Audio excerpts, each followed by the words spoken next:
So I wanted to do something a little different this week and chat about a comic that I'm writing. There's something I want to do with a sequence in the opening chapter, and I thought it'd be really fun to talk through the process of getting there, and how I and the artist I'm working with, Juni Ba, who is awesome, built that sequence.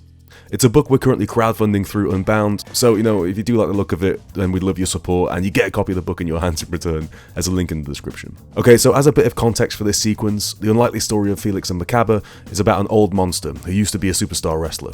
He's going to go down in history as this, legendary monster, but honestly, now his best days are behind him. He's starting to realise all the things he gave up in his life to achieve this status, and with nothing much else to spend his time doing, those memories haunt him. But this is where he meets a little monster called Felix, who's getting bullied and shunned at school and at home, and Felix sees this, awesome monster who is tough and strong and huge and heroic, and he wants to see him as some kind of idol. And there's a moment where Felix goes into Macabber's house, and he finds a scrapbook of one of Macabber's most famous fights against the current champion, Samingta.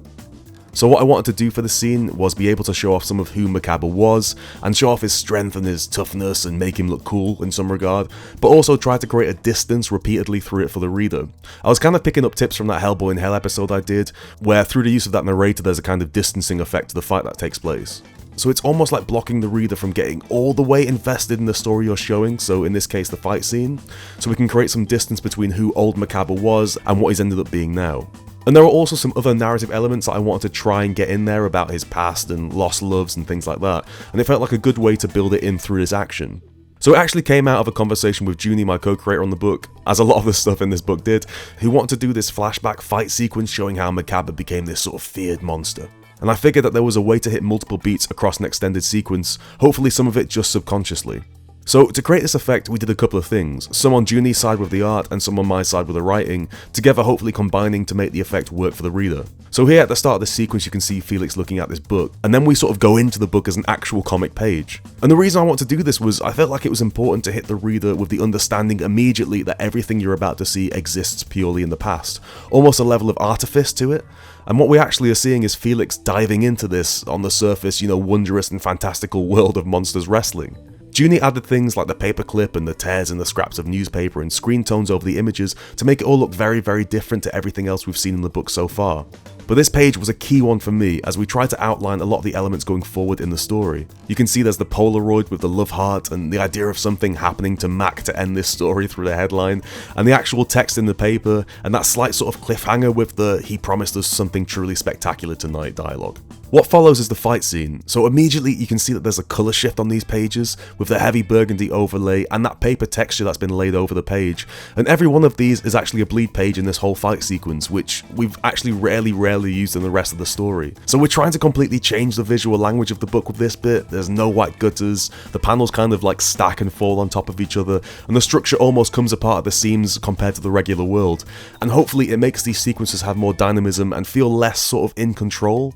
Again, this is all beautiful work by Juni on the art side, but we thought by doing that we'd be able to create a sense of imagination from Felix, like we're seeing this through his own eyes.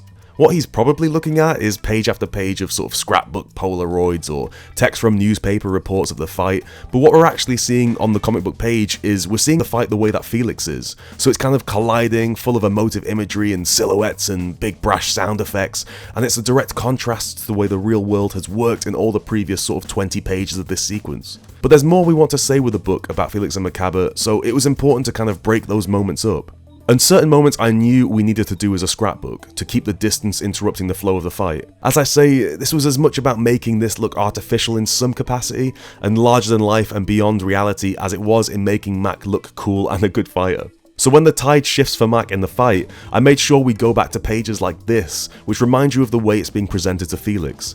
And even for the ending of the fight, we end up leaving the moment before we can see the full resolution. I wanted it to leave you a little unsatisfied, so you want to get the rest of the story, to see it unfold, and we leave right on the penultimate moment, as far as the reader would be aware, of how that fight ends. And those pages hopefully are noticeably less fun, which was by design, and some are laden with text that's not necessarily critical to understanding the story, but it does add flavour and background, but it's designed to slow down the reader racing through these other fast sequences, like pit stops or checkpoints. And it feels weird to say that I wanted to slow the reader down or make some of it less fun, but the idea was that if I can make these pages longer to read and ask you to look at them differently and stop that fast-paced flow, Then it'll add some contrast and context to the fight scenes, so that these pages almost juxtapose as a way to make the action scenes feel even quicker by comparison. And it's all in the presentation of the scene, and winding in and out of those moments, along with a very dramatic shift in visual style, and it means that this part of the story already feels different than everything else. And we play around with it in the story beats, and breaking those up at the key moments of the fight, while bringing in these other narrative strands as a sort of distraction for the reader to try and build and force this distance. Felix sees the wonder of the fight and eventually the fear, but we as a reader, and maybe more gearing towards a slightly older reader for this, we see something else lost underneath all of it. There's sadness, there's loss in these clippings from an old lonely man's scrapbook, which has been left out on his desk. And these little points were all designed to hopefully add some context to the character as well. And we want to keep reminding you of that, while also showing you how Felix is getting wrapped up in all the adventure, hopefully as you the reader do too.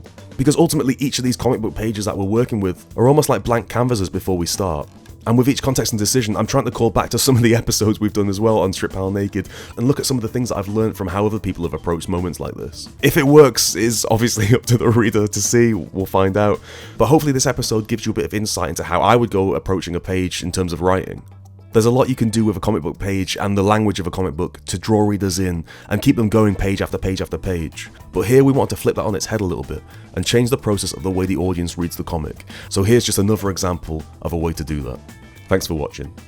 If you're interested in the look of Felix and Macabber, you can find it on Unbound, the link is in the description below to pledge, and there's loads of fun extras like original pages of art from Juni, digital script books from me, digital sketchbooks from Juni, and loads of other cool stuff. We really appreciate your support if you like the look of it. If you're a fan of Strip Panel Naked, you can find more at patreon.com/strippanelnaked, where there's exclusive content added every single week. For more comics talk and analysis, you can find me on Twitter at HassanOE. And finally, hit subscribe and that little notification bell to keep up to date with all the latest episodes, and we'll see you next time.